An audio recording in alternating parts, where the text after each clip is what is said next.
Military than the next 15 or so nations combined. How large should our military be? Do we spend too much? Where would you cut? I tell people I'm not an anarchist or a minarchist, I'm an agnarchist. I'm agnostic. I don't know how big our government should be. I want every taxpayer. And military is part of it. I want every American to decide how much of their taxes do they want to use to support their fellow man, and how much to send to our government for drones and surveillance and all the things that support our military industry. We used to manufacture weapons to support our war efforts. Now we manufacture war efforts to support our weapons industry.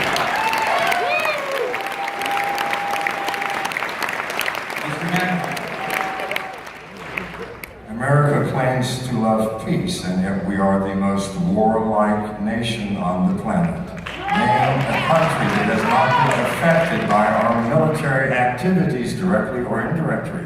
If you can name one, I'll eat one of my shoes. So we do not need to have troops overseas. We can find a use for them here. Some people may have noticed we have problems, real problems here at home.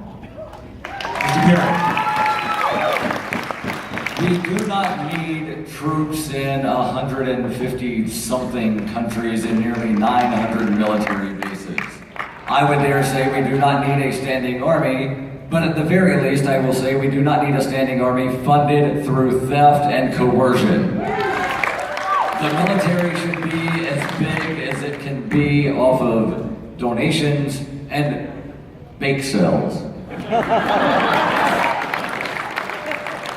Governor Johnson, we spend more on our military than the next 15 or so nations combined. How large should our military be? Do we spend too much?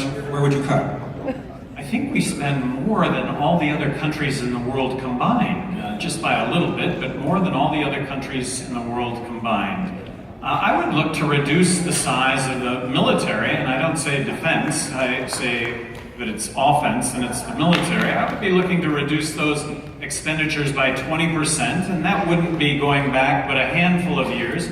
I think you need a real skeptic at the table when it comes to military budgets. The fact that we have 100,000 troops on the ground in Europe, does anybody see the logic in that? And yet it continues to go on and on and on.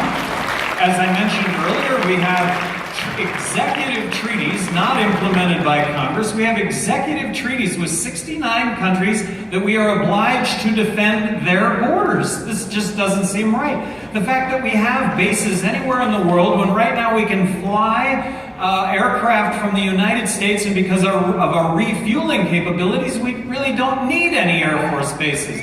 So how about a skeptic, and let's start with a 20% reduction in the military, which would not reduce our ability to provide for an impenetrable national defense.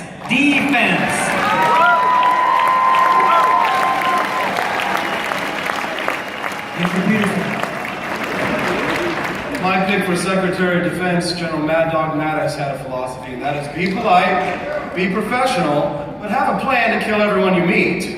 I do think we need a strong national defense, but the focus is on defense. We have not had an audit since before 9/11. As President of the United States, I will demand an audit of the Pentagon.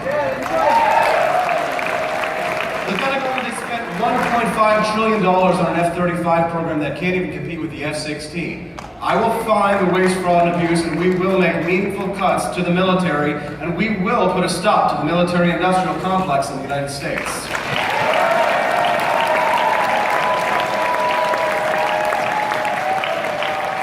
Mr. McAfee, would you, as president, pull the United States out of NATO, the International Monetary Fund, and/or the